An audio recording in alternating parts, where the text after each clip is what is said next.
A todos, yo muy contenta de darle la bienvenida a nuestra magistrada Estrella, que está por allá por Veracruz, en la sala regional de Jalapa, a mi amiga, la magistrada Eva Barrientos Cepeda, quien hoy va a platicar con nosotros acerca del juicio de revisión constitucional electoral en el marco de este diplomado que tenemos en el Senado de la República con el Tribunal Electoral del Poder Judicial de la Federación.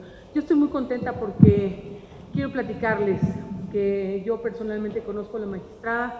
Es una mujer que ha trabajado mucho para tener este lugar dentro del Poder Judicial en materia electoral. Es una mujer trabajadora, muy preparada, metida en sus temas. Es una mujer honesta, transparente. Yo soy muy orgullosa de que sea una mujer representante en estos temas que hoy por hoy van a ser pues motivo de plática, no nada más aquí, sino en todos los ámbitos del país, porque ustedes más que nadie saben que desde el legislativo tendremos que analizar toda la reforma electoral y todo el futuro de nuestra democracia. Es la verdad, es lo que se ha construido a través de los años. Así es que yo le quiero dar la más cordial bienvenida a la magistrada, decirles que aprovechen mucho esta clase. Es un lujo que haya venido desde su sala regional, así como todos los magistrados que hemos tenido aquí, y te agradezco, Eva, de verdad tu presencia. Quiero comentar rápidamente el currículum de la magistrada. Ella es licenciada en Derecho con mención honorífica, es doctora en Derecho Público por la Universidad Veracruzana en coordinación con la UNAM. Además, especialista en valoración racional de la prueba y óptica de la perspectiva en género por la Universidad de Girona en España. Laboró en el Tribunal Electoral de Veracruz, así como en la Sala Superior y en la Sala Regional Jalapa, donde colaboró en 2 sentencias galardonadas por la Asociación Mexicana de Impartidores de Justicia en el 2015. Desde marzo del 2019 fue designada por la Cámara de Senadores a propuesta de la Suprema Corte de Justicia de la Nación como magistrada de la Sala Regional Jalapa, correspondiente a la tercera circunscripción plurinominal electoral del tribunal. Actualmente se desempeña como magistrada presidenta interina de la Sala Regional Jalapa del mismo tribunal. Es catedrática por oposición de la materia de Derecho Electoral a nivel licenciatura en la Universidad Veracruzana, de la materia de Derecho Electoral y al nivel de posgrado en la Universidad de Jalapa. Ejerce como titular del Seminario de Investigación 2 e integrante del Comité Doctoral en Derecho Electoral de la Escuela Judicial Electoral del Tribunal Electoral. Modalidad mixta, primera y segunda generación. Por eso les voy a pedir que le demos un fuerte aplauso y una cordial bienvenida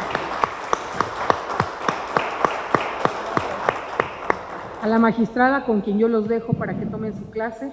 Y eres bienvenida, Eva. Creo que te vamos a tener mañana también, ¿verdad? Mañana por aquí estoy. Bueno. Muchísimas gracias, amiga, por la calurosa bienvenida. Como se dan cuenta, es mi amiga y el cariño es recíproco. Nada, yo te lo también mereces. la quiero mucho. Y bueno, pues a aprovechar el tiempo, agradezco mucho, de verdad, gracias a la invitación a la Escuela Judicial del Poder Judicial de la Federación y también al Centro de Capacitación aquí del Senado.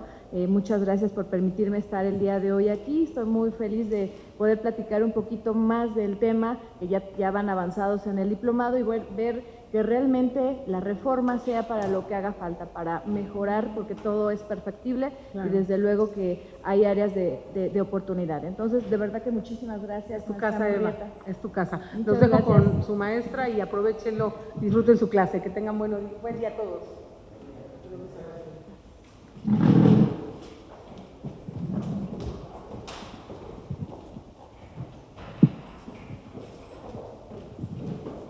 Pues nuevamente muy buenos días a todas y a todos. Es un gusto de verdad para mí estar con ustedes. Ya me dijeron que es un grupo muy participativo, lo cual me da mucho gusto. Me encomendaron dar justamente, como ya lo anunció la maestra Murrieta, el juicio de revisión constitucional electoral. Traje unas diapositivas para guiar mi exposición, pero no se esperen al final. Si tienen alguna duda, interrúmpanme en el momento que que ustedes lo consideren para ver si despejamos la duda o a lo mejor dejamos más inquietudes, pero eso es lo importante de un curso, no que sea un monólogo, sino que sea un diálogo y bueno, ustedes que también están inmersos en este proceso legislativo, pues seguramente también yo voy a aprender mucho de sus aportaciones. Entonces, con toda la libertad en el momento, jalan el micrófono y me interrumpen. Entonces, entiendo que son ustedes... son asesores, la mayoría de senadores y senadoras. Perfecto, bueno, pues vamos entonces a iniciar este tema de juicio de revisión constitucional electoral. Vamos a ver un poquito de cuáles son los antecedentes de este juicio. Bueno, pues este juicio, como ustedes saben, pues surge a partir de la reforma de 1996. Antes no había este tipo de juicios. Ya seguramente vieron en este curso cómo se calificaban las elecciones. Era a través de una autocalificación, es decir, intervenía la propia Cámara de Diputados y no había esta heterocomposición en donde interviene un poder diferente, que es el Poder Judicial de la Federación en este caso. Con la creación federal del Tribunal Electoral, en 1990 se trató de fortalecer este sistema de medios de impugnación y se buscó fortalecer un principio que se llama principio de impugnabilidad. ¿Qué significa este principio? Que todo acto en materia electoral es susceptible de impugnación. Seguramente ya vieron que cuando no hay un medio de impugnación adecuado, un nombre y para cada uno un tipo especial que esté en la ley, bueno, pues es a través de un juicio electoral, pero todos tienen que tener una resolución judicial, todo puede ser susceptible de impugnación. Y bueno, a partir de 1990 se trató de dar al tribunal, entonces Tribunal Federal Electoral, que desde ahí se le quedó esta parte de TRIFE, que todo el mundo todavía lo conoce como TRIFE, pero ya no es así, eso fue por la reforma de 1990, y bueno, ahí se empezaron a plantear algunos medios de impugnación, sin embargo, pues estos todavía eran susceptibles que los revisara la Cámara de Diputados, no eran unas resoluciones definitivas, sino que todavía eran susceptibles por los colegios electorales de la Cámara de Diputados y de la Cámara de Senadores.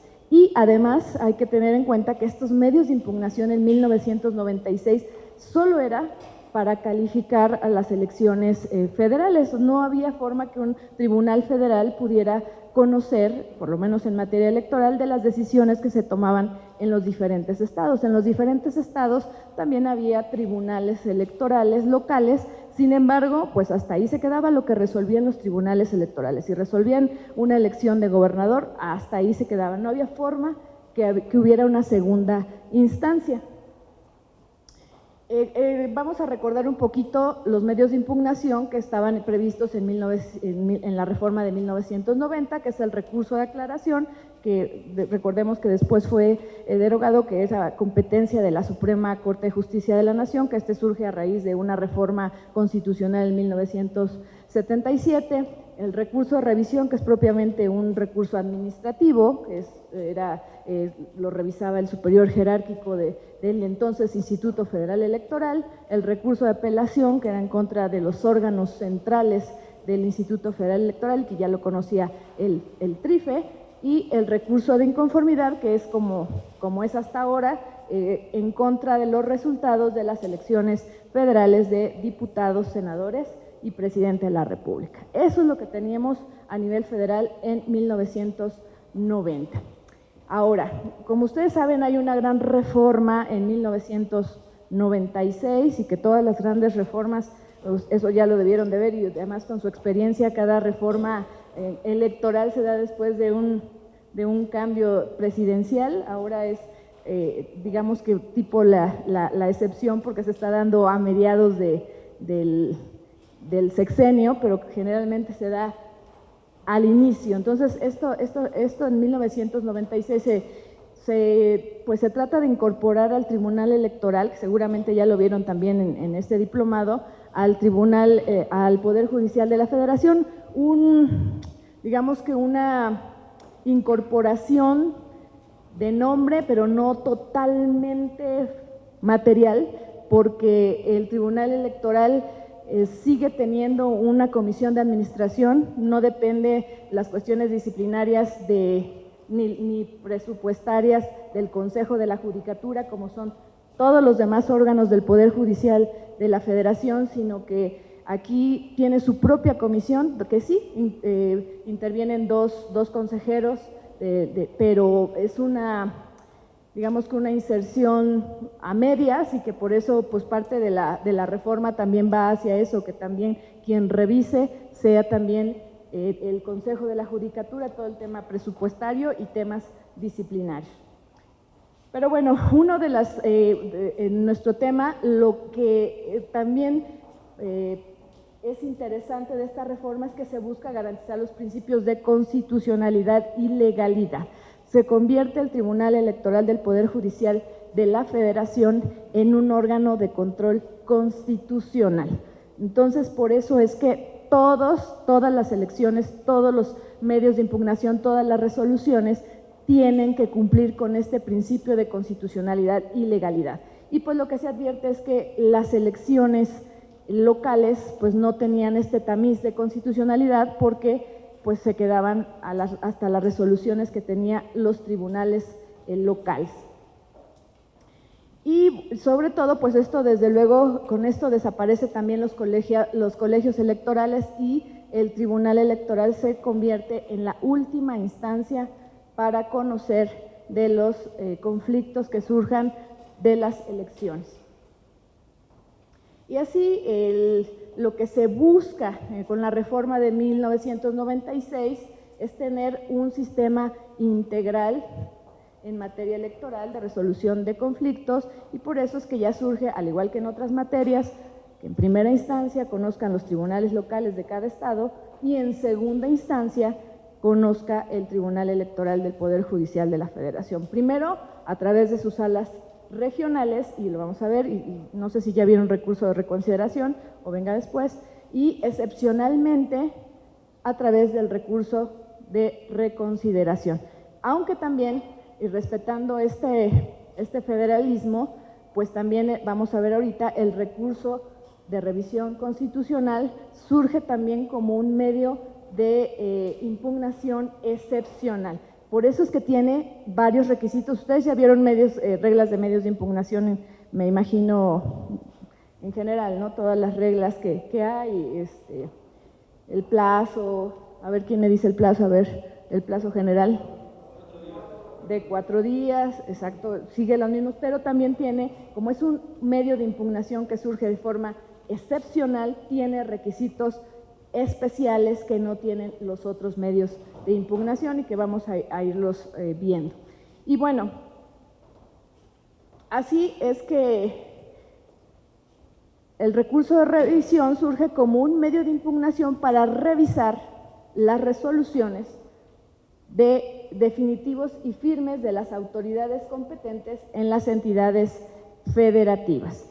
¿Qué implica esto? Primero, ¿cuál es la idea? ¿Cómo surge este medio de impugnación? Pues para conocer sobre todo de elecciones, pero vamos a ver más adelante de resultados electorales.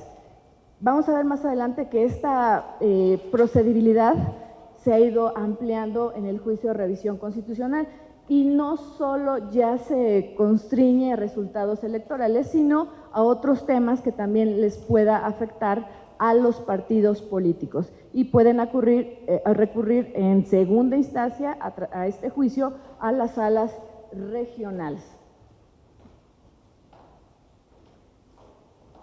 Además, el propio Poder Revisor Permanente de la Constitución estatuyó que para la procedencia era necesario la reparación solicitada fuera material y jurídica. Desde la Constitución está que se pueda reparar dentro de los plazos electorales. Y vamos a ver ahorita la diferencia, cuando veamos este requisito en particular, la diferencia entre plazo electoral y plazo procesal, que ya me lo dijeron ahorita, el plazo procesal, que es de 4 días, pero aquí hablamos de plazos electorales, que son distintos. Pues bueno, y otro también desde la Constitución está que se van a resolver estos medios cuando los actos y resoluciones sean en contra de actos y resoluciones definitivos y firmes de las autoridades competentes para organizar, calificar o resolver las impugnaciones de los procesos electorales de las entidades federativas. Y aquí encontramos otro de los requisitos que está desde la Constitución, que sean determinantes para el proceso electoral respectivo en el resultado final de las elecciones. Y como ven, habla aquí de desarrollo del proceso electoral. Esto ya quedó obsoleto porque, como les decía hace un momento, ya el juicio de revisión constitucional no solo procede para resultados electorales. Entonces, ese es un tema que me parece sí debe de ser materia de la reforma, porque ya quedó totalmente obsoleto. Si es que seguimos con este mismo sistema de medios de impugnación, si no hay una reconstrucción. También, bueno, eso les dije que estos requisitos están desde la Constitución, pero bueno, también la ley reglamentaria, que es la Ley General de Medios de Impugnación en materia electoral, es donde se precisan estas reglas de procedibilidad y específicas de este medio de este juicio de revisión constitucional. Ahora, ¿cuáles son los medios que se establecieron en la ley? Ustedes seguramente ya vieron este sistema integral que se estableció desde 1996, el juicio para dirimir los conflictos o diferencias laborales de los servidores del Instituto Nacional Electoral. No sé si ya vieron ese juicio, pero pues bueno, ese desde mi punto de vista también es otra área de oportunidad en la reforma, que hace un medio laboral, de naturaleza laboral, en una autoridad electoral. Hace rato me dice el maestro Alejandro Camacho, que me manda saludos, el doctor Flavio, que el doctor Flavio Galván estuvo desde el inicio de la formación del Tribunal Electoral, estuvo desde el TRIFE, y bueno, lo que dice es que en corto lo que platicaban es que pues, seguramente el Tribunal Electoral iba a tener poco trabajo y que entonces para justificar la permanencia del Tribunal Electoral pues, era necesario tener más medios, y entonces se quedó este juicio para dirimir, pero siempre está el tema que pues es realmente el juicio es de naturaleza laboral, no tendría que estar en los tribunales laborales. Entonces, bueno, ya lo verán cuando les expliquen si es que van a ver este medio. El juicio en conformidad, que queda igual como se venía manejando en la reforma de 1990 para conocer controversias relativas a resultados electorales a nivel federal, de las elecciones federales. El recurso de apelación queda igual también para conocer de actos emitidos por el Instituto Nacional Electoral o órganos centrales, Consejo General. El juicio, que es lo que estamos viendo ahorita, el juicio de revisión constitucional electoral, que es para conocer en una segunda instancia de los conflictos de las elecciones estatales o de otros temas, por ejemplo, financiamiento, vamos a ver, de los partidos políticos. El recurso de revisión igual queda como en segunda instancia, hay como recurso administrativo del propio Instituto Nacional Electoral, y el juicio para la protección de los derechos políticos electorales del ciudadano, que no sé si ya lo vieron o lo van a ver, pero ese es el medio de impugnación más recurrido en el tribunal. ¿Por qué? Porque tiene un amplio espectro, puede ir desde un ciudadano a reclamar que no le dieron su credencial, o puede ir un candidato, o puede ir ahora con los temas de violencia política por razón de género, puede ir una mujer, y también a través del juicio para la protección de los derechos políticos electorales del ciudadano, pues también es donde se controvierten las elecciones de sistemas normativos internos. Ahí no es a través de JRC, sobre todo cuando son en municipios, que es donde se permite esta forma de elección, sistemas normativos internos. Va cualquier representante de la comunidad y puede presentar un juicio para la protección para controvertir. Esa es la excepción de las elecciones. Todas las demás locales puede ser a través del JRC en segunda instancia, pero estos en particular van a través del JDC a la sala regional. ¿Cuál es la relevancia de la instauración del JRC? Pues ya les decía yo, antes de la reforma de 1996, así fuera una resolución ilegal, inconstitucional, la que emitiera un tribunal local, no había forma de revisarla. Entonces, pues habían gobernadores, diputados, presidentes municipales, presidencias municipales que llegaban y que podían pues no tener la legitimidad y que a través de una resolución de un tribunal local pudieran llegar a ese cargo.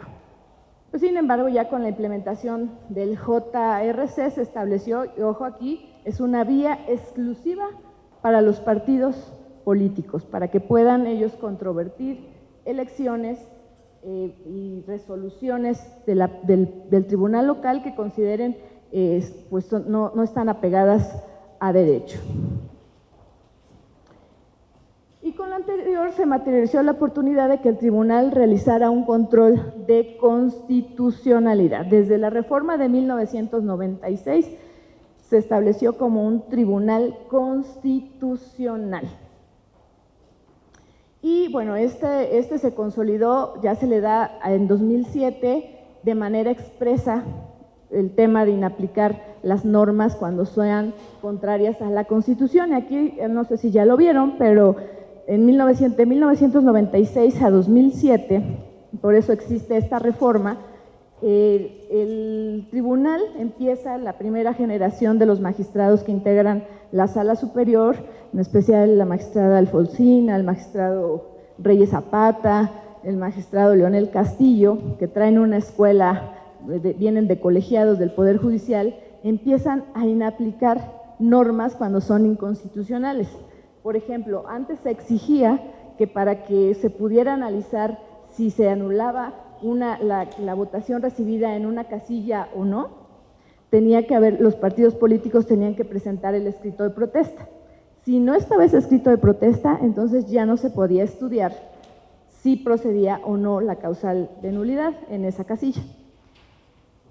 A través de jurisprudencia, los magistrados determinaron que era inconstitucional porque eso transgredía el acceso a la justicia, a una justicia efectiva. Y bueno, así como eso, inaplican varias cosas. ¿Qué es lo que pasa? Esto sucede más o menos en 1998, si no mal recuerdo. Bueno, pues que la Corte, como no estaba expresa esta facultad del Tribunal Electoral de inaplicar normas, pues lo que dice, hay una contradicción de tesis y la Corte dice, a ver, tú Tribunal Electoral, tú no tienes facultad de inaplicar. El único que tiene facultad de inaplicar soy yo, porque yo soy el único órgano de control constitucional. Fíjense, esto es antes de la reforma de 2011, porque acuérdense que en 2011 ya se le da la facultad a todos los tribunales de inaplicar. Hay esta contradicción, ya es hasta 2007, porque además el tribunal, la Sala Superior se dan cuenta que de todos modos le da vuelta a este criterio de la Suprema Corte. Yo recuerdo que hay un asunto de Han Rong, en donde ya había resuelto la Corte que no podía inaplicar el Tribunal Electoral, y entonces llega un asunto donde este señor era presidente municipal y no se podía inscribir para gobernador porque había una disposición en su constitución local que decía que no podían inscribirse si no habían concluido el cargo que estaban en ese momento en el que estaban, que él era presidente municipal. Entonces llega ese asunto, me acuerdo que es un asunto así emblemático de la Sala Superior, justo llega cuando acaba de terminar esto la Suprema Corte de Justicia de la Nación. Entonces los magistrados y los secretarios, ¿y ahora qué hacemos? Porque evidentemente, pues sí es inconstitucional, está restringiendo el derecho político a ser votado hasta que acabe el cargo. Entonces se da una interpretación convencional, conforme, y de todos modos se dice que es inconvencional esa norma y se le permite el registro a Han Rong. Entonces, a raíz de estos temas, que de todos modos se iban con una interpretación conforme, interpretación convencional, es que ya en 2007 sí se establece la facultad del Tribunal Electoral de inaplicar las normas cuando son inconstitucionales. Si se dan cuenta, 2007 es antes de la reforma de 2011, o sea, se le reconoce antes al Tribunal Electoral esta facultad que a nivel federal, que es en 2011, que ya se le reconoce a todos esta facultad, que es conocido como control difuso, que ahorita vamos a ver. Bueno, entonces podemos señalar que la relevancia del JRC incide de manera positiva, primero, en establecer la posibilidad de revisar los actos de las autoridades electorales locales, lo que abona al federalismo judicial. Y por eso aquí muchas veces los partidos señalan, pues es que conoce per saltum, que ahorita vamos a ver la figura de per saltum, es que conoce tú directamente, ¿por qué no me aceptas que yo venga directo contigo? Pues es justamente para respetar el federalismo judicial. Si están establecidos tribunales locales, pues obviamente se tiene que dar la oportunidad que se pronuncien en primera instancia. Ya una vez que se pronuncian, entonces ya pueden acudir en segunda instancia ante las salas regionales. Y por otro lado, se hace patente que el Tribunal Electoral pueda realizar el control constitucional de las leyes aplicadas en los casos sujetos a su consideración, lo que refuerza la supremacía constitucional, que es algo muy importante, la supremacía constitucional. Aquí, sobre el federalismo judicial en materia electoral, se actualiza a través de un sistema integral. Les digo, a través de la reforma de 1996 es cuando ya tenemos un sistema integral de medios de impugnación y que finalmente los tribunales locales también, pues casi siempre hacen sus leyes a similitud de las federales, entonces ya se tiene un control integral y además se pueden proteger a nivel federal los principios de legalidad y constitucionalidad. Y este sistema integral se constituye con los medios de impugnación previstos en cada una de las entidades federativas, así como la posibilidad de que las resoluciones emitidas puedan ser impugnadas ante el Tribunal Electoral.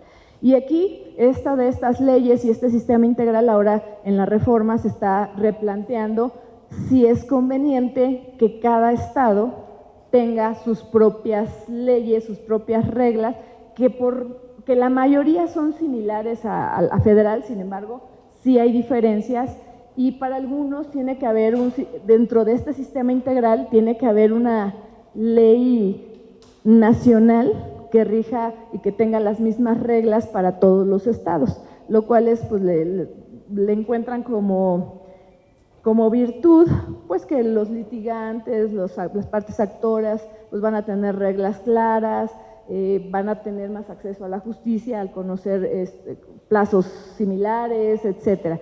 Entonces, esa es una de las partes que también he escuchado que se quiere reformar, que haya solo un modelo de ley local, ¿no?, para aplicable a nivel nacional y no sé, esto también es parte que se tendrá que analizar en la reforma. Ahora bien, cabe precisar que el hecho de que las determinaciones de las autoridades locales sean revisadas por una instancia federal en ningún modo atenta contra la soberanía, porque cuando surge este juicio de revisión constitucional electoral, eso es lo que se dice, es que ¿por qué van a revisarme un tribunal federal algo que yo estoy decidiendo como Estado? ¿Dónde queda mi soberanía?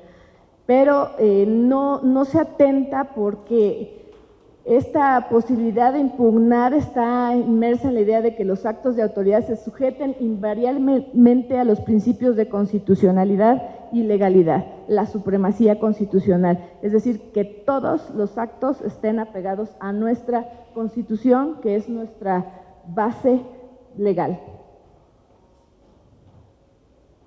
Y bueno, entonces vamos a hablar qué es este control constitucional, porque es importante tener un control constitucional, que es justamente lo que hacemos en este juicio de revisión constitucional electoral. Pues simplemente que todos los actos, se ajusten a nuestra norma fundamental, a nuestra Constitución. Muchas veces, justamente por eso hacemos la inaplicación, porque pues a lo mejor una disposición de un Estado pues sea contraria a la Constitución y si no lo llevan los partidos políticos, no lo controvierten, pues nosotros puede que salga así la elección, que se valide y nunca nos dimos cuentas. Por eso es importante que los partidos políticos impugnen y que planteen este tema de inconstitucionalidad. Es importante que el Tribunal Electoral ejerza esta facultad de control de la constitucionalidad. ¿Y por qué es importante defender la supremacía constitucional? ¿Qué es la supremacía constitucional? El doctor Fix señala que el principio de supremacía descansa en la idea de que por representar la Constitución, la unidad del sistema normativo y estar situada en el punto más elevado de este, contiene las normas primarias que debe regir todo dentro de un país, sean gobernantes o gobernados. Dichas normas primarias constituyen el propio tiempo, la fuente de validez de todas las demás normas que por eso se han llamado secundarias y componen el derecho positivo en general. También las normas secundarias, como ustedes bien saben, tienen que estar ajustadas a la Constitución. ¿Y qué es la defensa de la Constitución? ¿Por qué debemos defender la Constitución? El doctor Andrade indica que la defensa de la Constitución es el conjunto de normas, instituciones, medidas y procedimientos que tienen por objeto garantizar la permanencia y vigencia de la Constitución. Es decir, tenemos que tener defendida nuestra Constitución porque es nuestra base. Si no hay este orden legal, pues finalmente no tenemos nada, no tendríamos democracia, no tendríamos nada. Por eso es fundamental defender la Constitución. ¿Y cómo se defiende esta Constitución? Bueno, pues a través de diferentes mecanismos que la propia Constitución ha establecido y que son los medios de defensa constitucional o de control constitucional. ¿Cuántos tipos de control constitucional hay? Tenemos un control político, que por ejemplo en Francia es un órgano político el que hace hay un Consejo Constitucional y son los que determinan si una norma se ajusta a la Constitución y si no, simplemente no entra en vigor. Tenemos otros tipos de control constitucional, el control difuso, que es el que se otorgan facultades para los jueces y que, como ya vimos, el Tribunal Electoral empezó a ejercerlo desde 1996, ya legalmente se lo dieron en 2007 y que en 2011 se reconoce este control constitucional a nivel de todo el Poder Judicial de la Federación. Y ojo, aquí el control difuso implica que el tribunal pueda inaplicar una norma, que es lo que hacemos en el juicio de revisión constitucional y otros, pero al caso concreto. O sea, no puede venir alguien después a decirme, oye, pues es que esa tú ya dijiste que es inconstitucional. Pues tienes tú que aducirlo porque, digo, lo puedo tomar como precedente, pero no aplica para todos los justiciables. Es para el caso concreto que vamos a inaplicar. Porque ¿quién puede inaplicar solamente de forma general?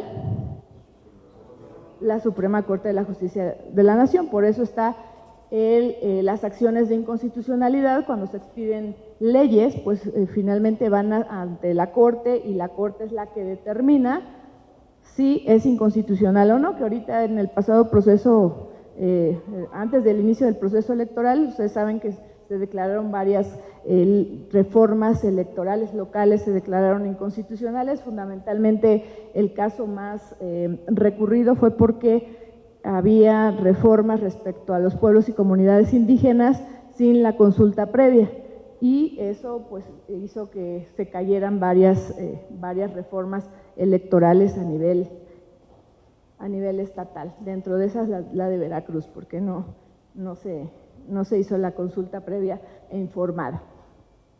Bueno, este es el control concentrado o también llamado control abstracto. Y tenemos el control mixto, que es justamente lo que llevamos en nuestro país. Tenemos una Suprema Corte de Justicia a donde podemos, en primer lugar, cuando se expide una norma, los partidos políticos, dentro de otros que pueden acudir a la Suprema, decir pues que una constitución o una ley secundaria es inconstitucional en general o una parte de esa ley, y también tenemos el control difuso, que es ahora, les digo, todos los tribunales tienen esa facultad, y ese control difuso no solo es respecto a nuestra Constitución, sino también respecto al bloque de constitucionalidad. ¿Sí tienen claro cuál es el bloque de constitucionalidad? ¿Quién? Perdón.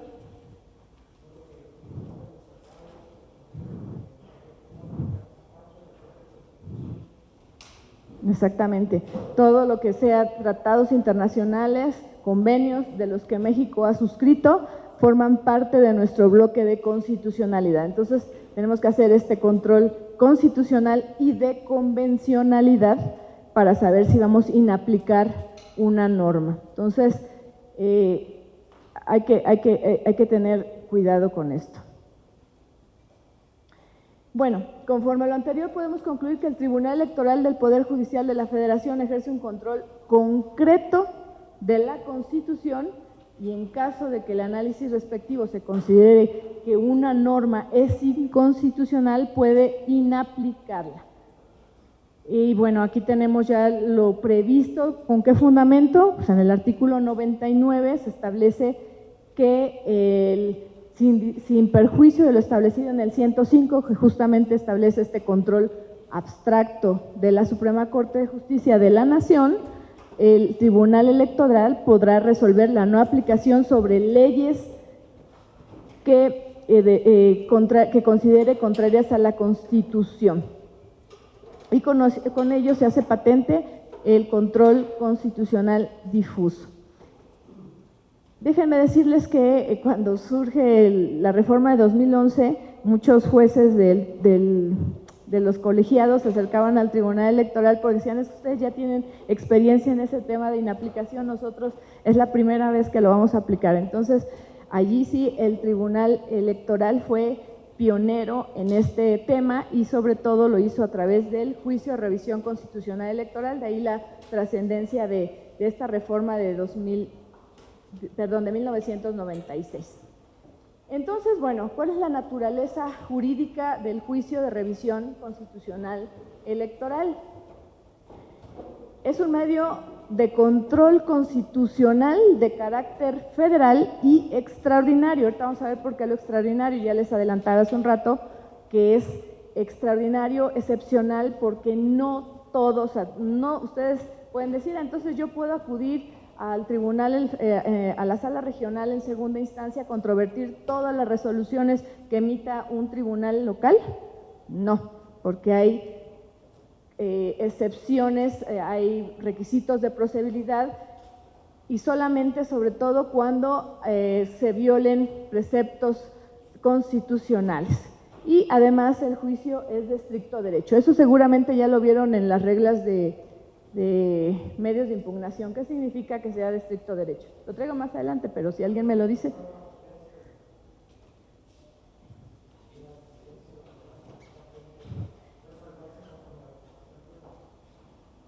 Exactamente. ¿Y por qué creen que sea de estricto derecho? ¿Por qué?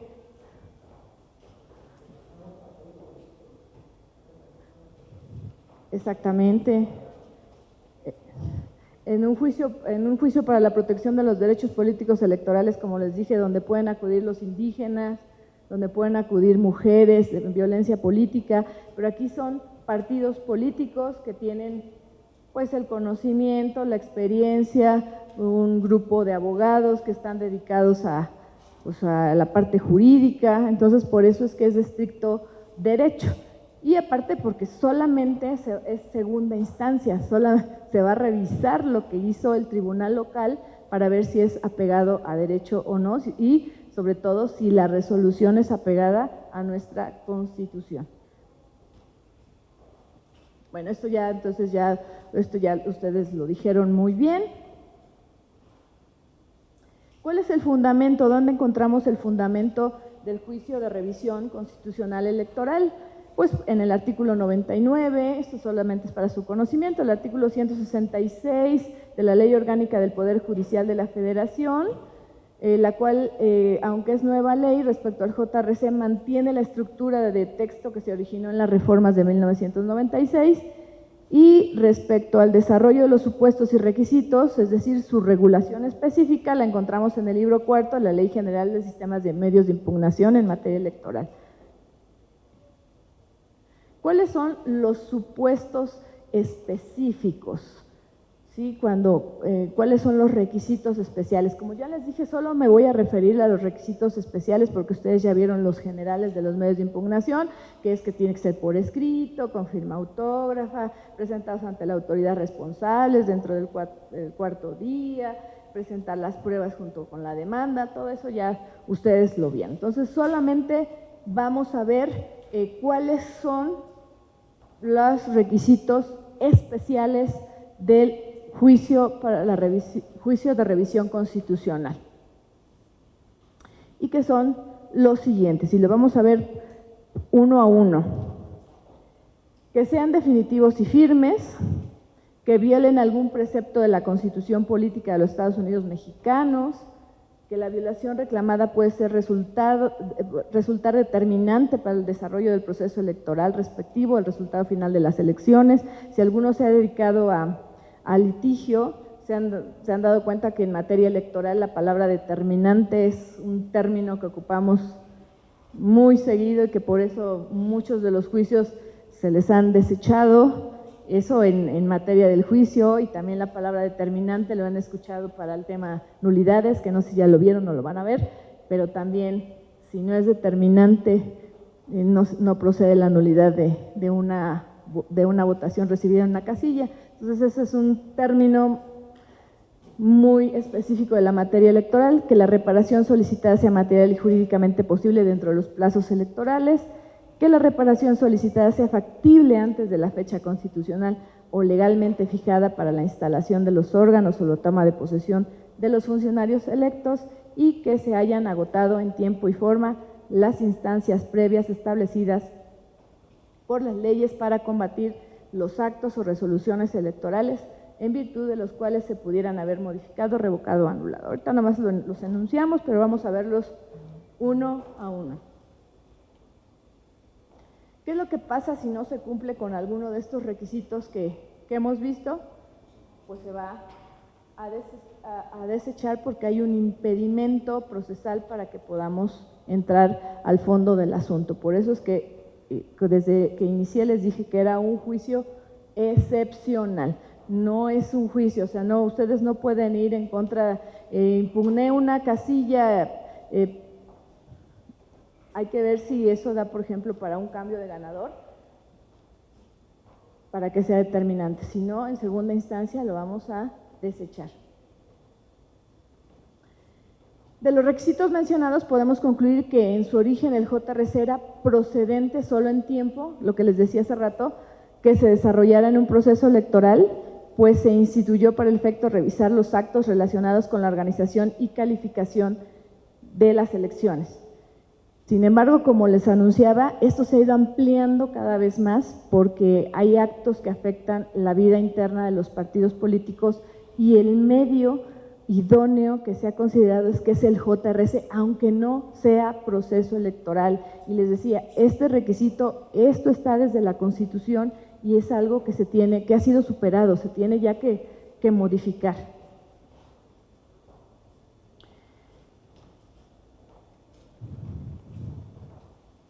El tribunal ha determinado, por ejemplo, en qué términos ampliar esto, y son meros ejemplos que traigo porque si ponemos a buscarnos son muchos en los temas en que se ha ampliado, pero desde el 2000, fíjense, la reforma fue en 1996 y desde 2000 se determinó que para el tema de financiamiento público, si no se les está dando el dinero para sus actividades ordinarias a los partidos políticos, pueden acudir a través del JRC desde el 2000. Entonces, como les digo, esos sí son temas que me parece que se tienen que atender en la reforma.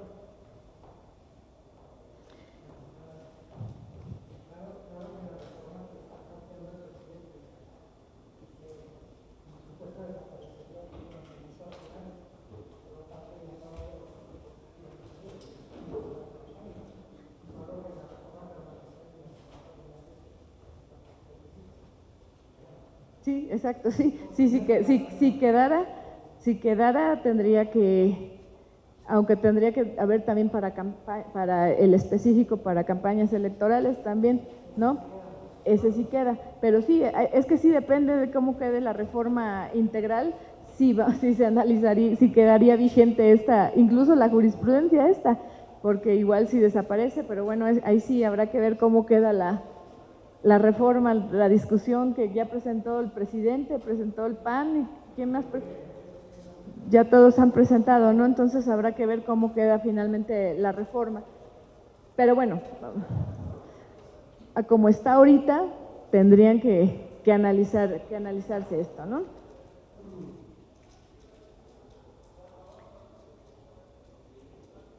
Aunque fíjense lo que, digo, a raíz de lo que señalaste ahorita, lo que se razonó en el 2000 es que el hecho de que no se les dé financiamiento ordinario a los partidos políticos, dice, se puede constituir en una causa o motivo decisivo para que no puedan realizar sus actividades o no las puedan llevar a cabo de la manera más adecuada, y eso puede traer como repercusión su debilitamiento y en algunos casos llevarlos hasta su extinción, lo que impediría llegar al proceso electoral o llegar en mejores condiciones al mismo.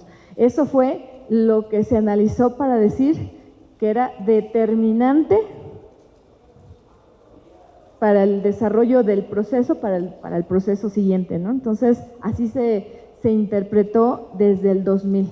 Entonces, bueno, o sea, lo traigo a colación porque justamente eso es lo que van a tener que discutir ahora en la reforma, si quitarles el financiamiento ordinario para actividades ordinarias llevaría a este debilitamiento o incluso a su extinción.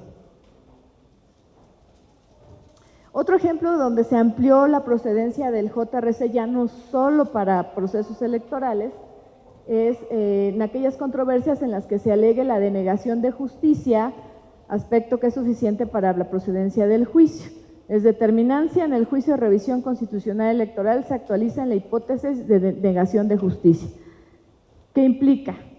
Pues que fueron al tribunal local, no, el tribunal local a lo mejor dijo, no, pues viniste, te lo desecho porque fue extemporáneo, me lo presentaste fuera de plazo, entonces pueden acudir al JRC diciendo, se equivocó el tribunal local, yo sí lo presenté en tiempo, o aducir algún tema pues es que yo cuando fui, sí, lo presenté en la fecha que hice el tribunal, pero fue porque el tribunal no laboró, no tenía guardia, estaba cerrado, etcétera, ¿no? Entonces, eso es denegación de justicia y ahí sí, excepcionalmente, tendríamos que entrarle, aunque no sea relacionado con temas de resultados de elecciones.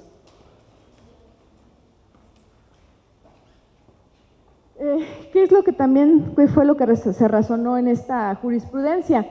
Se hace referencia a que la legalidad es un principio rector de la función electoral y debido a que la finalidad del sistema de medios de impugnación es que todos los actos y resoluciones se ajusten a este principio y se debe establecer que se cumple el requisito de determinancia cuando se impugna un acto u omisión de la autoridad que implique negativa de acceso a la justicia.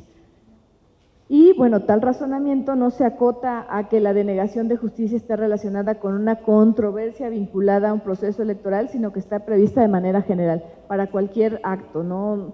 O sea, ustedes pueden ir a lo mejor por un tema de violencia en donde ustedes digan que se les sanciona por culpa invigilando. ¿Qué ha pasado? Tuvimos un asunto si no recuerdo mal, en Tabasco, donde se sancionó al partido político porque en la página oficial del partido, el secretario y presidente, si no mal recuerdo, estatal, estaban publicando pues frases denostativas en contra de una militante que había renunciado. Entonces al partido político se le condenó por culpa invigilando porque no estaba al pendiente de qué se estaba publicando en su página oficial. Entonces, pues puede acudir en esos casos, también puede acudir, aunque no esté relacionado con proceso electoral, pero sí se le está afectando algo al partido político. Un ejemplo más atañe a aquellos actos o resoluciones que pudieran afectar sustancialmente el desarrollo de las actividades ordinarias y de los partidos políticos. Determinancia se colma cuando se emiten actos o resoluciones que puedan afectar de manera sustancial el desarrollo de las actividades ordinarias de los partidos políticos. ¿A qué se refiere esta jurisprudencia? Aquí la Sala Superior razonó que resultaba procedente el juicio cuando el acto o resolución pueda afectar sustancialmente el desarrollo de las actividades ordinarias de los partidos políticos, entre otras la capacitación de la militancia, la difusión de los postulados, la designación de los representantes ante las autoridades electorales, la renovación de sus órganos directivos, la posibilidad de formar frente, la administración de su patrimonio, actividades que son tendentes a consolidar su fuerza electoral en procesos comiciales. Y esto no es solo es enunciativo, no es limitativo. Cualquier cosa que afecte a un partido político puede acudir a través del juicio de revisión constitucional, obviamente antes de acudir a la primera instancia, al tribunal local, pero todos estos temas son a través del juicio de revisión constitucional electoral. Entonces, bueno, se ha ampliado, igual que cuando vean ustedes el recurso de reconsideración, es la tendencia a ampliar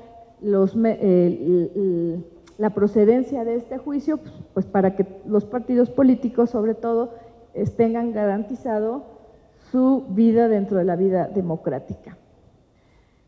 Ahora sí vamos a ver, yo creo que hoy más o menos la mitad de los requisitos de procedencia y mañana vemos la otra mitad.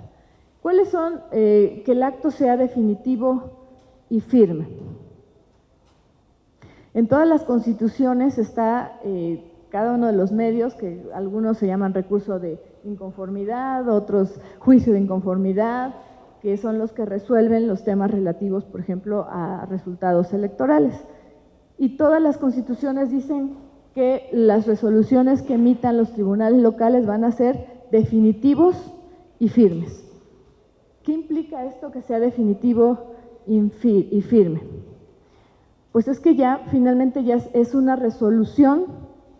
Primero, aquí no sé si ustedes ya vieron algún tema relacionado, pero ¿cuál es la diferencia entre una resolución y una sentencia?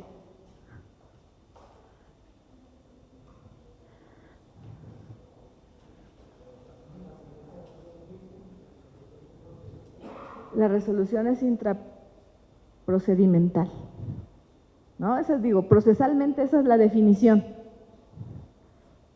¿Qué pasa, por ejemplo, si un tribunal en un acuerdo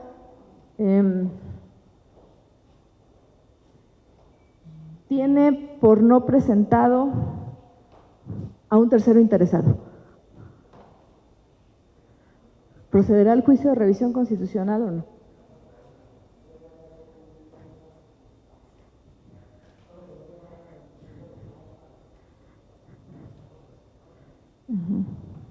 ¿O qué pasa, por ejemplo? Es un acuerdo.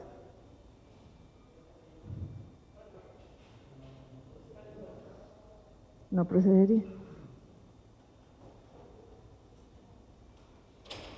¿Alguien más?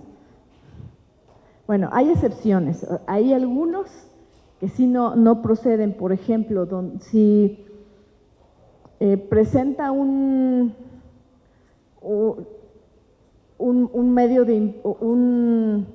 escrito después donde diga que quiere que se desahogue una prueba pericial y en un acuerdo le dicen, ¿sabes qué? No, porque en proceso electoral la regla general es que las periciales no se pueden desahogar, allí no procedería. ¿Por qué? Porque no es un acto definitivo y firme, hasta la sentencia que es un acto definitivo y firme. Y en la sentencia va a decir, puede controvertir que no le admitieron esa prueba y ya en segunda instancia se analizará si fue conforme a derecho o no que el tribunal lo hubiera desechado. Pero hay excepciones. Por ejemplo, en el caso del tercero interesado, sí procede, y hay una jurisprudencia que no la traje aquí, pero que sí procede el medio excepcionalmente, aunque no se cumpla con el principio de definitividad. ¿Por qué? Porque hay cuestiones que son, si no se corrigen en el momento, después van a ser irreparables. Ya no, ¿de qué manera se pudo haber defendido el partido político? Si no es a través de por la trascendencia. Otro tema, ¿qué pasa cuando en un OPLE, estamos hablando de elecciones locales, piden el recuento de votos, recuento parcial, vamos a suponer, ¿no? Porque había inconsistencias en el acta, etcétera, lo que sea. Y en el OPLE pues le niegan el recuento. Va ante el tribunal y dentro de la demanda pide el recuento, vuelve a reiterar el recuento de esas dos casillas, de la votación recibida en esas dos casillas. Y el tribunal local le niega en una resolución incidental ese recuento. ¿Esa sí procederá o no procederá? El JRC, aunque no sea una sentencia firme.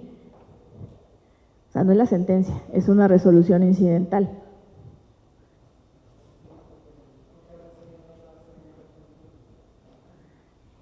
Pues ahí son las excepciones donde, aunque no sea un acto definitivo y firme, puede proceder el JRC. Entonces, hay que tener esa diferencia, pero esas son las excepciones, digamos. La regla general es que procede en contra de las sentencias que sean definitivas y firme, dictadas por el órgano que califique. ¿Qué implica el vocablo firmeza? Implica la imposibilidad de que los actos o resoluciones puedan ser modificados, revocados, anulados por algún medio previsto en el ámbito local, como decía hace rato. Si no existiera algún otro local, entonces sí procediera.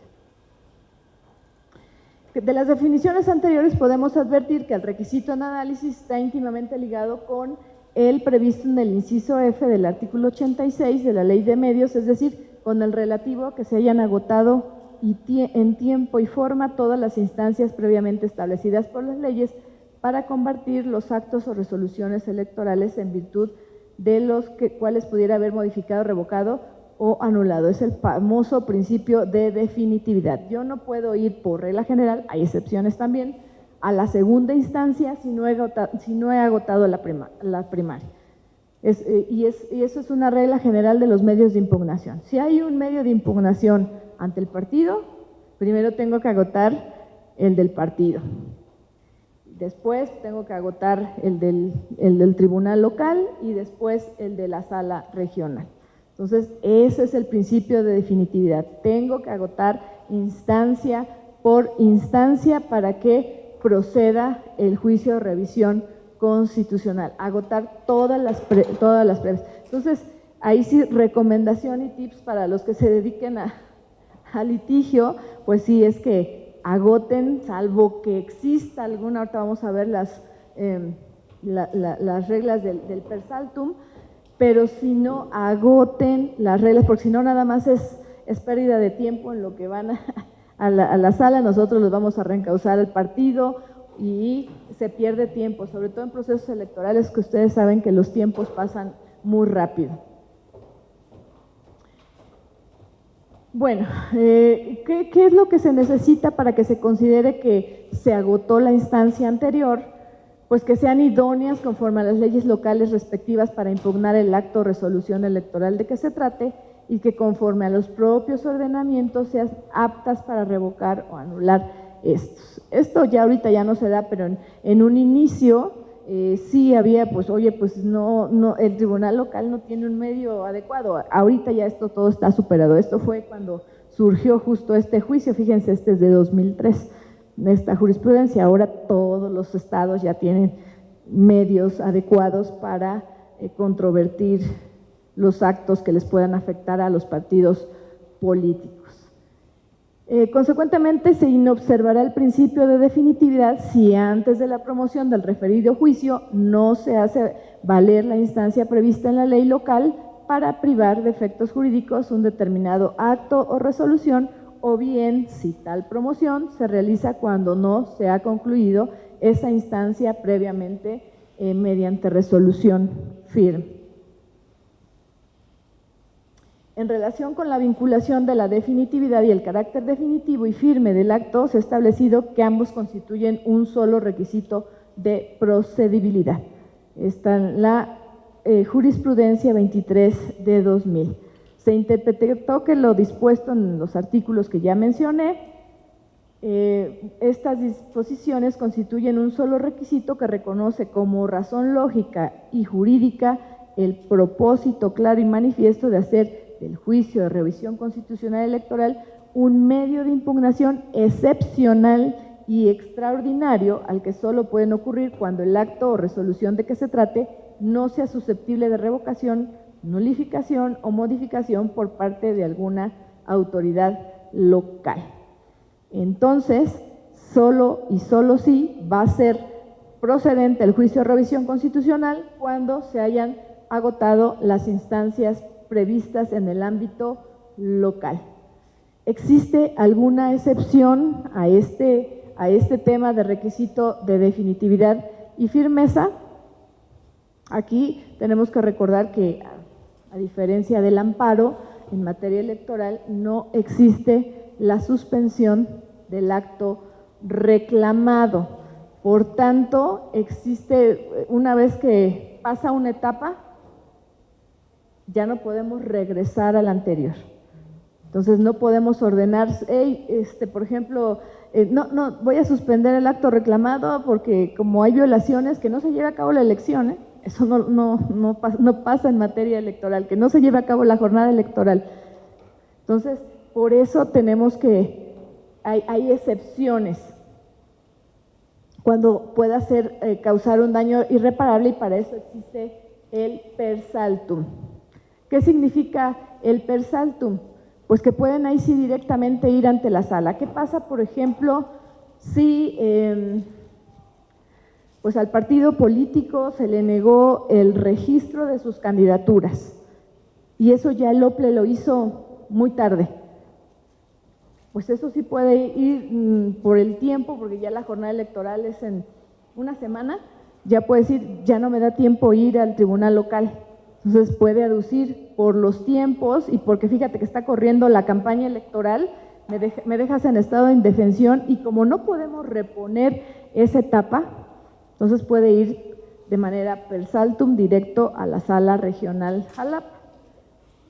Eso es generalmente por plazos cuando puede ir directamente y la sala generalmente sí resuelve esos medios de manera directa. ¿Qué pasa, por ejemplo, si el partido político ya interpuso también ante el tribunal local y el tribunal local no resuelve y ya resulta que estamos a nada de la jornada electoral? ¿Qué puede hacer el partido político?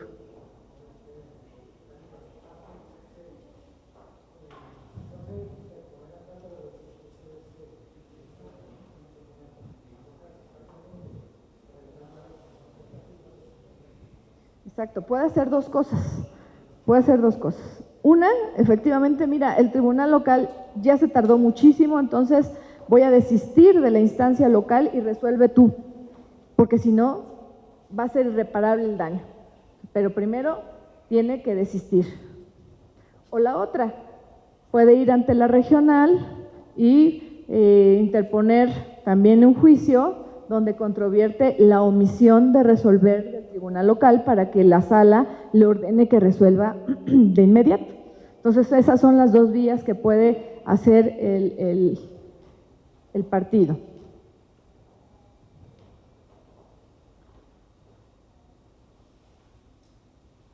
Tal criterio, esto también desde el 2001, como ven ya las jurisprudencias del JRC están desde que inició, o sea, son muy viejitas, la 9 del 2001, de rubro de definitividad y firmeza, si el agotamiento de los medios impugnativos ordinarios implican la merma o extinción de la pretensión del actor, debe tenerse por cumplido el requisito.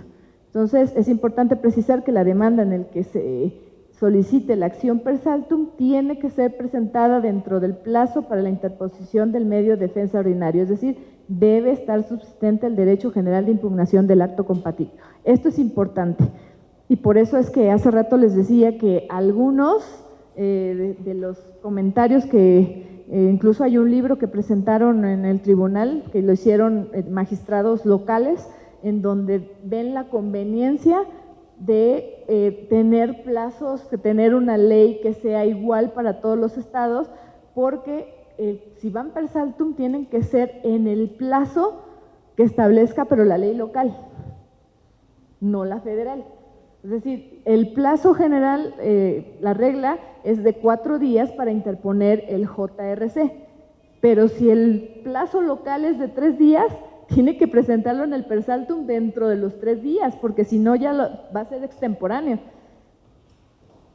Entonces, por eso les digo que puede haber confusiones y por eso es que para algunos en este libro hecho por, no recuerdo el nombre, pero hecho por magistrados locales, señala la conveniencia para tener un mejor derecho a un mejor acceso a la justicia, que sean plazos generales para todo, para no incurrir en un error y que pueda ser desechado el medio de impugnación. Vamos a ver ahora el requisito relacionado a que se viole algún precepto de la Constitución Federal. Este requisito, el actor debe señalar los razonamientos por los cuales considere que se vulnera algún precepto de la Constitución. Este se ha considerado como un aspecto formal. ¿Qué basta con que pongan en la demanda? ¿Será que se pueda desechar porque no me ponen qué artículos de la Constitución se está violando y porque por eso están acudiendo al JRC? ¿Se podrá desechar?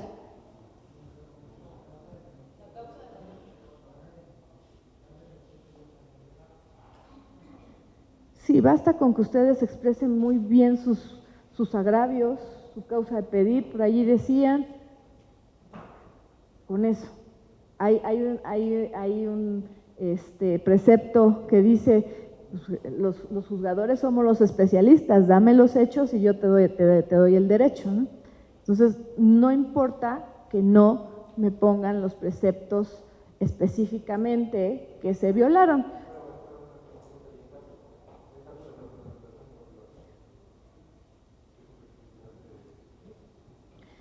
Puedes poner, finalmente no importa que no pongas la fundamentación, pero si tus agravios son claros, tienes que poner la motivación. No hay suplencia en el sentido de que si no me dices qué pasó, pero no me importa que a lo mejor te equivocaste incluso en el precepto. Pero el de estricto derecho no implica que como tribunal, por ese hecho, no te voy a analizar el agravio. O sea, haz de cuenta que tú me estás diciendo, vienes en contra de una sentencia local en donde te equivocaste del inciso, en donde se está pidiendo la nulidad de la elección, de una votación recibida en casilla. Te equivocaste. Te equivocaste porque ya son varias fracciones, pero me estás diciendo claramente cuál fue el hecho.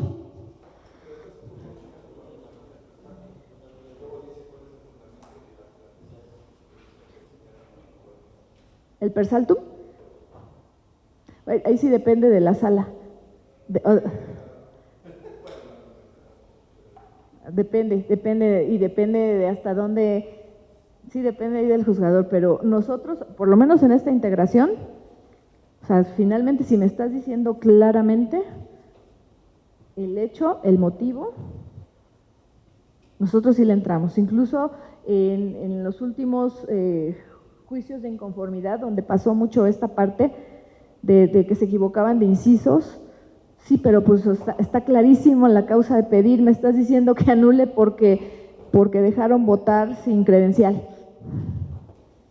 Pues sí, a lo mejor no me pusiste el inciso que es, pero me estás diciendo claramente por qué.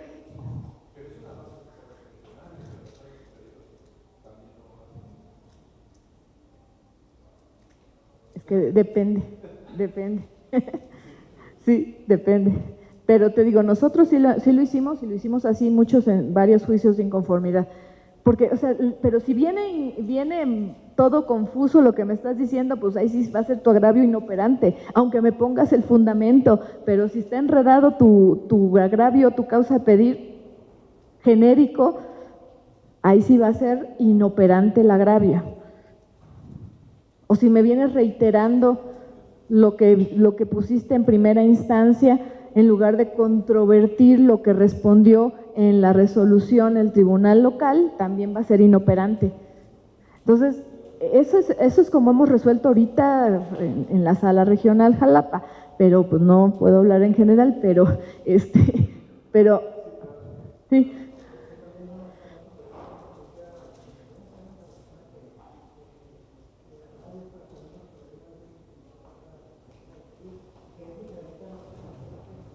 Sí, es diferente.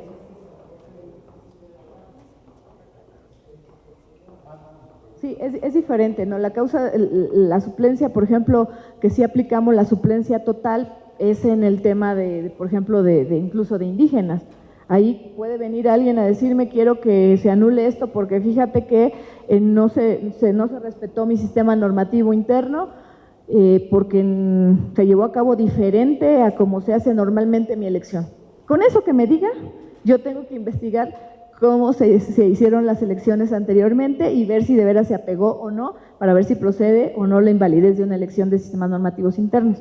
Ahí no me dice gran cosa, ¿no? Porque el agravio a un partido político, por ejemplo, si se le exigiría, a ver, dime por qué fue lo que se cambió, qué fue diferente. Pero acá si viene bien claro la causa de pedir y el agravio, les vuelvo a repetir, por lo menos en Sala Jalapa, porque sí está la causa de pedir. Y así lo hemos hecho. Y recuerdo yo, fíjense, a mí me tocó vivir la elección de 2006, la elección presidencial, y me acuerdo que el magistrado Reyes Zapata me pasa unos expedientes, tres gines, me dice, esos están tranquilos, sí, se ven muchos, pero y tienen muchas casillas cada expediente, pero están tranquilos porque son inoperantes, no traen no traen justamente por qué se tienen que anular esas casillas.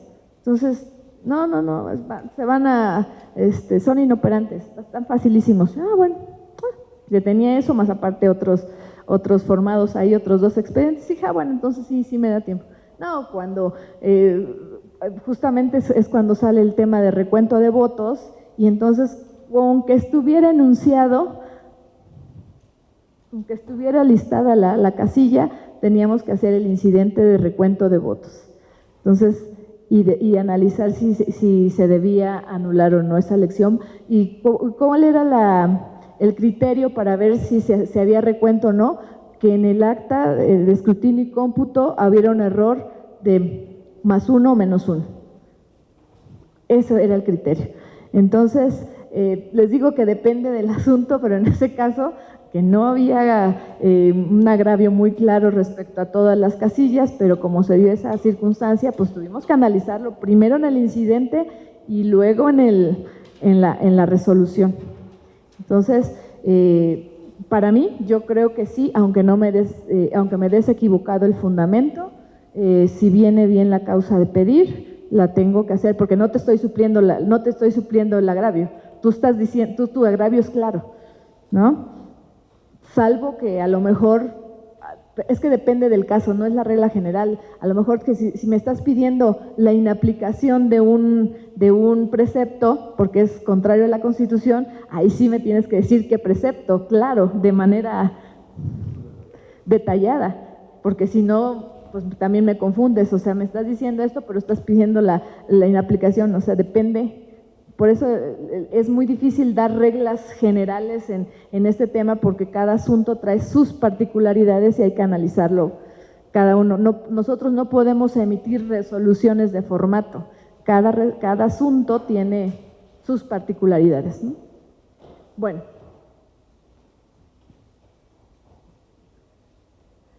Bueno, lo que les decía es que este sea considerado un aspecto formal, y en todo caso, si ello es así, pues en todo caso se debe determinar si se vulnera o no una disposición constitucional, nosotros ya lo vamos a determinar en el fondo, ¿no? Entonces, es por eso es que se ha considerado un requisito formal.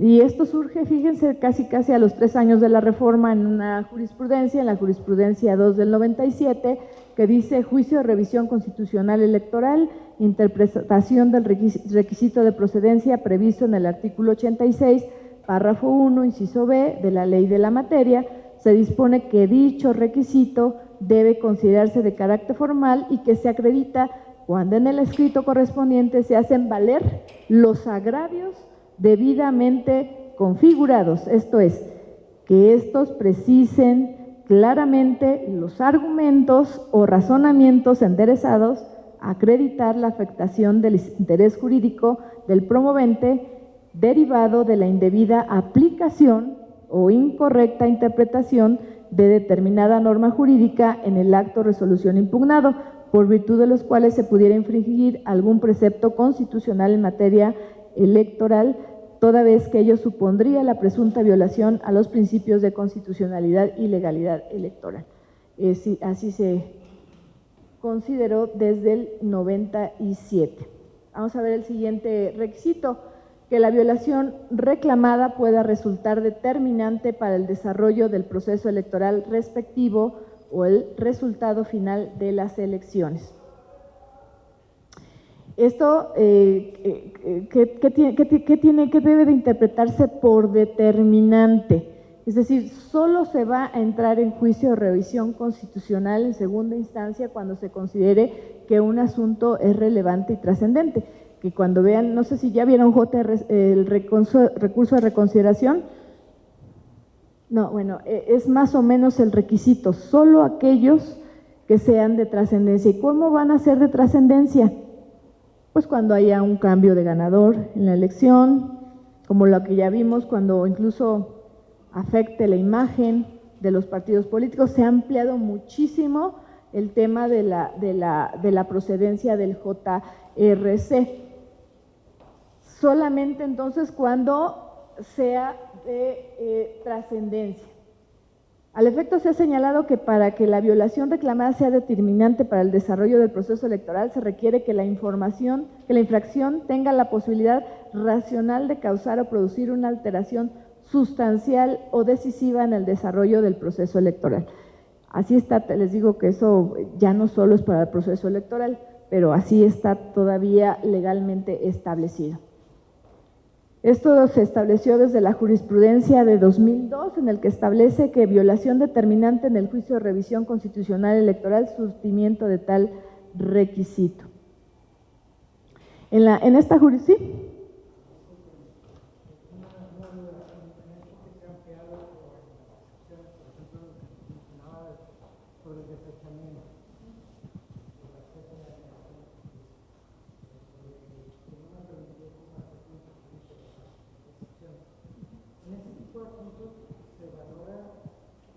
¿Qué asunto se trata de, como si se pudiera realizar una operacionalización para poder planificar la determinancia? Es decir, si yo tengo un reclutamiento, mejor no cualquier reclutamiento, según el tipo de acción de la excepción, tiene que valorar la sala, qué tipo de asuntos se tratan, valorar esas autorizaciones.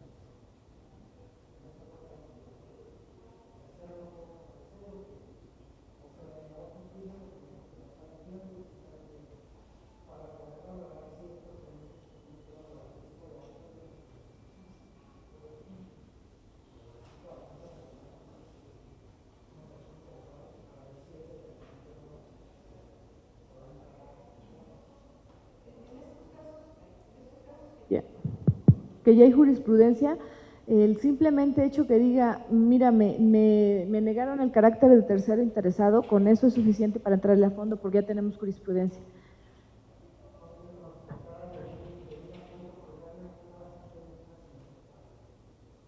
Exacto, pero ahí es trascendente para el partido político porque se está violentando su garantía de audiencia para no, al negársele ya en fondo se determinará si fue correcto o no que se le negara el carácter de tercero interesado, pero ya tendrá que ser en fondo. O sea, como ya tenemos jurisprudencia, allí tenemos que entrarle directo y ya en fondo analizar si tuvo razón el tribunal porque lo presentó fuera del plazo o porque pues no tiene no tiene el carácter realmente de tercero interesado porque no le interesa defender el acto que acaba de emitir el OPLE, por ejemplo, ante el local, pero eso ya será pronunciamiento de fondo. Pero si traen como fundamento la jurisprudencia, tenemos que entrarle y ya en el fondo determinar es fundado o infundado. O incluso si lo presenta, bueno, ahí es como es incluso también podría desecharse porque si lo presenta fuera de tiempo, o sea, de cuando sacaron el acuerdo de negativa de aceptación como tercero interesado, incluso también se podría desechar, o sea, pero por otra causal de desechamiento. Pero si cumple con los requisitos de procedibilidad en tiempo, firma autógrafa, etcétera, tendríamos que entrar. Ahorita lo que ha pasado, fíjense, ahorita aprovechando de este tipo de desechamientos, que sí ha habido confusión porque sí tenemos la firma electrónica y se puede presentar, desde luego que se puede presentar a través de la cuenta institucional, se puede presentar un juicio y bueno, ahí es la excepción a la firma autógrafa, la FIREL, pero siempre y cuando tengan la FIREL y sea a través de esa vía institucional. ¿Qué es lo que ha pasado? Pues que muchos no tienen cuenta FIREL y nada más mandan por correo su demanda, pensando que como ya existe el juicio en línea, pues eso es suficiente para tener presentado el medio de impugnación. Incluso ahorita me estaban dando cuenta de dos JLI que llegaron a la sala, llegaron así a través de correo. Pues no, esto ha causado mucha confusión, no es suficiente que sea a través de un correo particular que manden la demanda, porque eso no nos da la certeza que realmente es la persona la que está mandando, la persona interesada, afectada, la que está mandando la demanda. Entonces, esos los hemos desechado, se está generando mucha confusión. Para el juicio en línea tienen que tener su cuenta institucional, su FIREL. La FIREL es la que le da la autenticidad a la firma, que aunque no sea autógrafa, para nosotros es la firma válida. Entonces, ahí sí, pero no saben cuántos asuntos hemos tenido así, donde hemos desechado porque no, o sea, creen que ya mandando un correo, la demanda a través de un correo es suficiente para impugnar. No. Entonces, y saquen la FIREL, es muy fácil.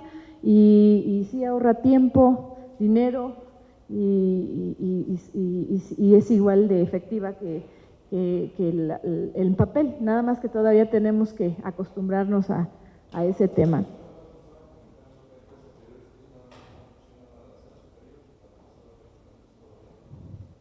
No, sí, nosotros también tenemos, sí, los juicios en línea también. O sea, los problemas que hay es ahorita para los tribunales locales. Por ejemplo, en Oaxaca, que ahorita hay elección de gobernador, acabamos de tener una firma de integridad electoral y unos convenios, y lo que manifestaba incluso la presidenta del Tribunal Electoral de Oaxaca no firmó el convenio porque dentro de los compromisos justamente era implementar el juicio en línea. Lamentablemente, el Tribunal Electoral de Oaxaca no cuenta con el presupuesto necesario para implementar el juicio en línea, porque implica pues tener escáneres de alta gama para poder digitalizar las demandas, toda la documentación. Entonces, no se puede, pero las salas regionales sí ya recibimos juicios en línea. O sea, todo el Tribunal Electoral y algunos estados, por ejemplo, el estado de Veracruz, también ya implementó el juicio en línea. Entonces, sí se puede ya en salas regionales. ¿Perdón? Sí, todo lo pueden presentar en línea, todo, absolutamente todo lo pueden presentar en línea. Y si llegaran, por ejemplo, a presentar, porque ese es el tema, a veces presentan la demanda en línea y luego presentan otra promoción, hagan de cuenta cambio de autorizados, ¿no?, para recibir notificaciones, y ese lo presentan por escrito. Entonces, ¿qué es lo que se tiene que ir? Pero como ya hay un expediente digital, lo que se hace es que sí, se hace un expediente físico, pero todo se tiene que digitalizar y subirlo al expediente digital para que todo conste en el expediente digital. Pero sí nos ha pasado que nos presentan cosas en línea y cosas físicas, pero todo, cuando es así, es un juicio en línea, todo lo tenemos que digitalizar y tenerlo también en el juicio. Pero sí es posible, digo, lo importante es que haya este acceso a la justicia fácil y rápido. Les digo, todavía no nos acostumbramos y sí está generando confusión, porque sí nos llegan ahora, no, pues sí se puede por correo.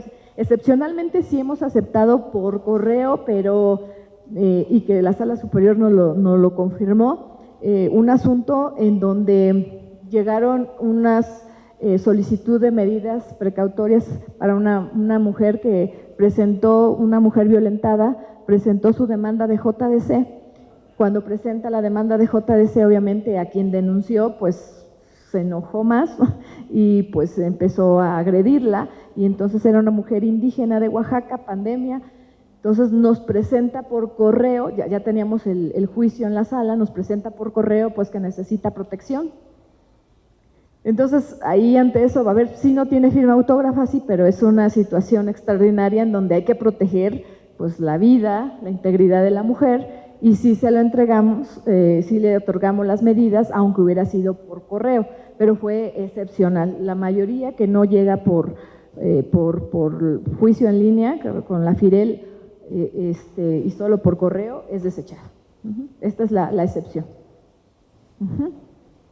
Ok. Bueno, entonces, les decía que en esta jurisprudencia de la determinancia se establecen como ejemplos de la determinancia que uno de los contendientes obtuviera una ventaja indebida, o bien que se obstaculice o impida la realización de alguna de las fases que conforman el proceso electoral, por ejemplo, el registro de candidaturas, las campañas políticas, la jornada electoral o los cómputos respectivos. Además de que la infracción sea determinante si da lugar a la posibilidad racional de que eso produjera un cambio de ganador en los comicios. Esa es la más común, es decir, vamos a ver cuántas casillas se impugnaron, hacemos una operación matemática, vemos cuánto posiblemente se pudiera anular en esas casillas y vemos si hay un cambio de ganador. Esa es digamos que esa es la fórmula más que se hace para ver si es determinante un juicio, pero hay otros en donde a lo mejor ni siquiera vienen pidiendo nulidad de casillas, sino vienen pidiendo la nulidad de la elección por violación a principios constitucionales. Y entonces, cuando vienen pidiendo ya violación, nulidad de elección por violación a principios, ya, con eso es automática la procedencia del JRC, porque tenemos que analizar si efectivamente hubo una violación, o sea, violación al principio de equidad, separación iglesia-estado, ¿qué otra cosa? Intervención gubernamental. Ya con eso es automática la determinancia y tenemos que entrar en fondo a analizar el juicio de revisión constitucional. Ya con eso es determinante. Ya no tenemos que hacer ni siquiera la operación para ver si hay cambio de ganador, nada. Estás pidiendo nulidad de elección, tengo que analizarlo, y eso es determinante por sí mismo. Por otra parte, se ha fijado el criterio en relación a que los actores no deben exponer de manera artificiosa argumentos para efectos de cumplir con el carácter determinante del acto impugnado. ¿Qué es lo que pasa? ¿Por qué digo de forma artificiosa? Resulta que en el tribunal local impugnaron, vamos a suponer, 50 casillas. Y pues no les dieron la razón en el local, no anularon más que 2 casillas, ¿no? La votación recibida en 2 casillas. Pero entonces, como saben que tiene que ser determinante para el resultado de la elección, que tiene que haber cambio de ganador, a lo mejor ya van a la sala regional y ya no impugnan 50 casillas, ya, para que sea determinante ya, ahora voy a impugnar 70. Entonces, eso es hacer una determinancia artificiosa. Entonces, lo que se le va a contestar es tú solo impugnaste 50 en el local y yo solo me puedo pronunciar respecto a esas 50. O al contrario, que en el local no haya dicho justamente esto que busca la nulidad de la elección por violación a principios y ya en la segunda instancia ya lo pone, pues tampoco. O sea, porque acuérdense que solo la segunda instancia solo es para efectos de revisar lo que se resolvió en la primera instancia. Lo que tú pediste en la primera instancia, voy a ver si te lo respondieron bien. Nada más, no puedes aumentar cosas porque entonces los agravios van a ser, bueno, primero, a lo mejor no es procedente el juicio porque estás haciendo una determinancia artificiosa. Y si aumentas agravios respecto a la misma casilla que sí impugnaste en el local, y sí, por eso sí voy a entrar a fondo, pero si dices más cosas, a lo mejor esa casilla solo la impugnaste por una causal de nulidad, porque se instaló en lugar diferente, ¿no? Y ya acá en la otra vienes, pero fíjate que además hubo presión en el electorado, ya en la segunda instancia. Pues no, o sea, solo voy a poder estudiar lo que dijiste en la primera instancia, que se instaló en lugar diferente. Entonces, respecto a lo que me estás diciendo, que también hubo presión, pues ese ya va a ser inoperante porque es un agravio novedoso, ¿no?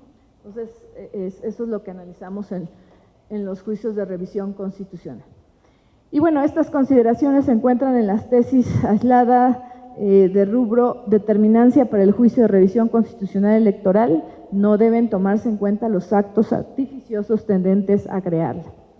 Y es importante mencionar que justamente respecto de este requisito es donde el Tribunal Electoral ha realizado una interpretación extensiva para poder tutelar de mejor manera el acceso a la justicia sobre los actos emitidos por las autoridades electorales. Además de los ejemplos vistos con anterioridad, podemos señalar aquellos casos en donde se impone alguna sanción derivado de un procedimiento sancionador en el ámbito local, que ya también es uno de los actos que no es de proceso electoral, pero que en su caso puedan afectar la imagen de los partidos políticos. Sí, no está en curso un proceso electoral, pero esa afectación de la imagen, porque a lo mejor sí fue indebidamente sancionado por algo que en su concepto el partido no cometió, pues puede afectar su imagen y con eso quitarle votos para el siguiente proceso electoral. Entonces, por eso es que también se considera que es determinante para la procedencia del juicio de revisión constitucional electoral. Entonces, siempre que un partido sea sancionado en un procedimiento especial sancionador, puede acudir a través del JRC para decir, oye, se me está sancionando indebidamente y eso daña mi imagen como partido político. En la citada jurisprudencia se hace énfasis en que una indebida imposición de una sanción puede afectar indebidamente la percepción de la ciudadanía, tiene respecto al instituto político como consecuencia del procedimiento especial sancionador de una innegable afectación a las condiciones de igualdad en que contiende. Es una atención a que los partidos son entes generadores de opinión para la participación del pueblo en la vida democrática, donde la manifestación y difusión de sus ideas constituye no solo el ejercicio de una prerrogativa fundamental de expresión, sino uno de los instrumentos primordiales que permiten obtener la preferencia del electorado. Por eso se razonó que también hay que cuidar la imagen de los partidos políticos, es decir, los partidos políticos tienen derecho a proteger su imagen. Bueno, aquí ya viene el siguiente, pero eso yo creo que ya lo dejamos para mañana. Ahorita pues damos espacio a preguntas, comentarios.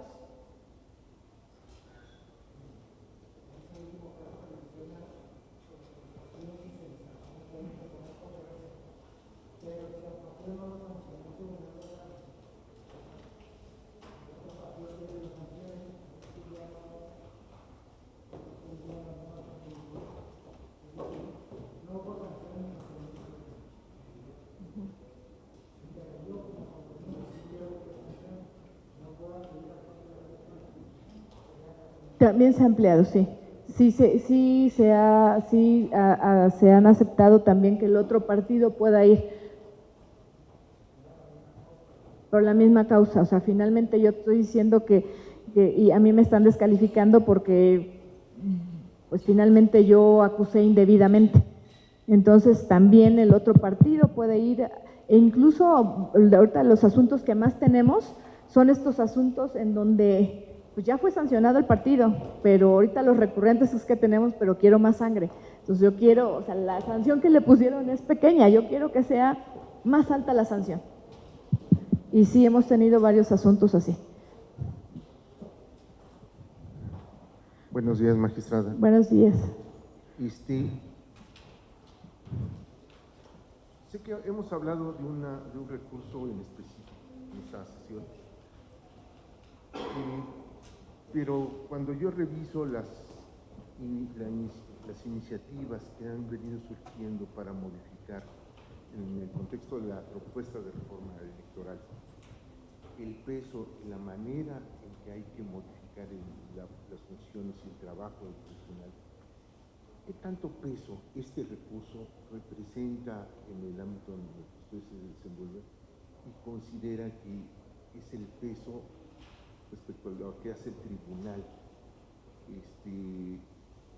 Tengo la impresión de que hay que buscar los datos de cuánto representa cada recurso en el trabajo del tribunal, a efecto pues, de sentarse a platicar en su momento cómo reestructurar las funciones, no solamente a partir de una serie de criterios de eficiencia, de disminución de gasto. Sí, mañana le traigo los datos duros de la Sala Jalapa. En primer lugar, sí, lo único que le puedo decir es que en primer lugar tenemos al Juicio para la Protección de los Derechos Políticos Electorales del Ciudadano. Y ahorita le puedo dar el dato que en Sala Jalapa tenemos ya, estamos llegando a 7,000 asuntos de este año. Y sí, del JDC fueron cerca de 6,500 asuntos que resolvimos respecto a la revocación de mandato. En segundo lugar, los asuntos que tenemos, sí, cuando es proceso electoral, año de proceso electoral, pero eso se lo traigo mañana ya los datos duros, sí es los juicios de inconformidad, el JRC y el JE son los que tenemos. El menor número que tenemos de asuntos es el juicio laboral, que vuelvo a reiterar, desde mi punto de vista, esos juicios no deberíamos de conocerlos el tribunal local, ¿no? Pero Sala Jalapa, y por eso le voy a traer los datos de Sala Jalapa, estadísticamente siempre está al tope. Le voy a traer el del año pasado y el de este año, que este año sí ha superado a todas las salas en números de juicios. Pero mañana se los traigo los datos duros. Sí. ¿Pudiera aclararme, porque ya me confundí, en relación con el recurso de reconsideración? Ya lo vimos en la sesión pasada. Sin embargo, ahorita que estoy escuchando sobre el juicio de revisión constitucional, pareciera que es lo mismo. ¿Cuál sería la diferencia, o cuál es la diferencia sustancial entre el recurso de reconsideración y el juicio de revisión constitucional? Porque este que estamos viendo es un juicio y el otro es un recurso. Ajá. ¿Sí pudiera ayudarme? Sí, por supuesto. El juicio de revisión constitucional, como dijimos, es la segunda instancia de lo que resuelva el tribunal local, siempre y cuando se cumplan los requisitos bueno, vamos a la mitad hoy de los requisitos especiales. La segunda instancia. El recurso de reconsideración es un recurso, ya no es un juicio por eso, porque acuérdense que nosotros tenemos nuestra justicia, es distancial, ¿no? En todos los niveles es distancial. Entonces, con el recurso de reconsideración, de revisión constitucional, se cumple esta biinstancialidad. El recurso de reconsideración es excepcional, sobre todo procede cuando una sala regional ha inaplicado un precepto constitucional, hay un error judicial, es decir, que a lo mejor no se valoró alguna prueba y eso pues puede cambiar el sentido de la resolución, pero el recurso de reconsideración procede excepcionalmente contra todas las resoluciones que emita las salas regionales. Esa es la diferencia. El juicio de revisión constitucional lo conoce por regla general las salas regionales, aunque también excepcionalmente, bueno, también lo puede conocer la sala superior en segunda instancia también, cuando se trate de elecciones de gobernador, de gubernaturas. Ahí sí lo conoce en segunda instancia, lo conoce la sala superior, porque, y eso lo vamos a ver mañana, porque la competencia, todo lo que tenga que ver con gubernaturas, son elecciones locales, pero que tiene que ser gubernaturas, lo conoce la sala superior. Todas las demás elecciones las conoce en segunda instancia las salas regionales. Pero entonces la diferencia con el recurso de reconsideración es que el recurso de reconsideración es un recurso excepcional que procede en contra de cualquier resolución, de cualquier sentencia que emita una sala regional. Pero no importa que sea JRC, no importa que sea juicio para la protección de los derechos políticos electorales, de cualquier medio, de cualquier sentencia, cualquier resolución que emita las salas regionales, procede excepcional, que ya vieron, entonces si ya vieron el recurso de reconsideración, ya vieron también los requisitos especiales para la procedencia del REC, pero esa es la diferencia. ¿Sí? O sea, nosotros conocemos en segunda instancia, el recurso de reconsideración es a segunda instancia, para cumplir con esta ibiinstancialidad judicial. Y el recurso de reconsideración es una forma excepcional, así súper excepcional, para conocer de las resoluciones que se interpongan, perdón, de las controversias que se interpongan en contra de las resoluciones de salas regionales. No sé si ya con eso quedó claro. Sí, ¿alguna otra pregunta, comentario?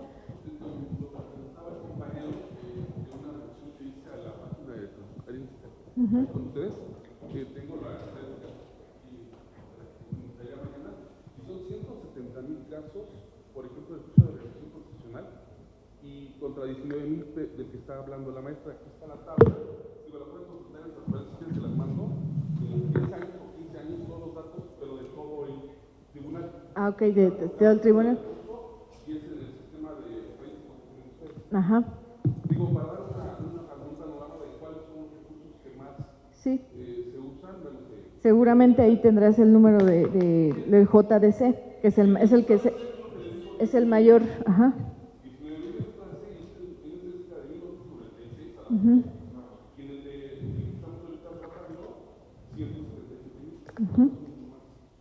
Sí.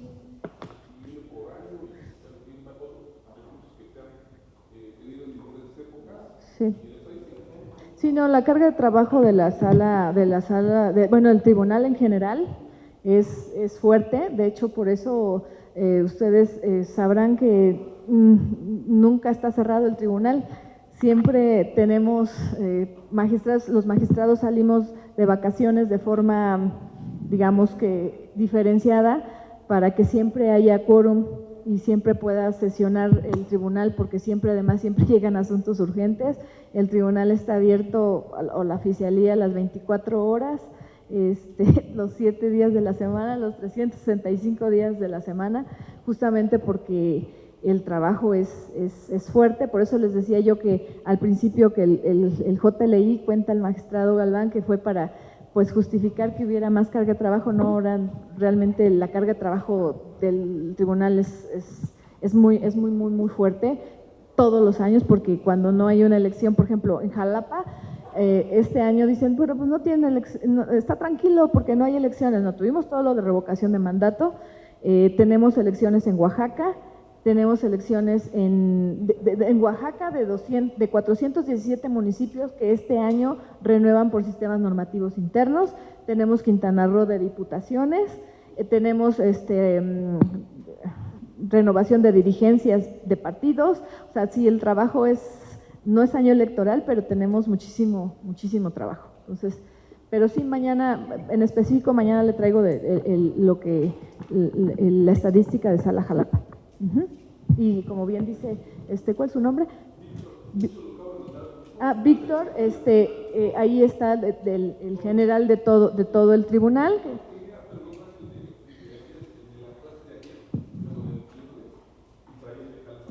Ajá.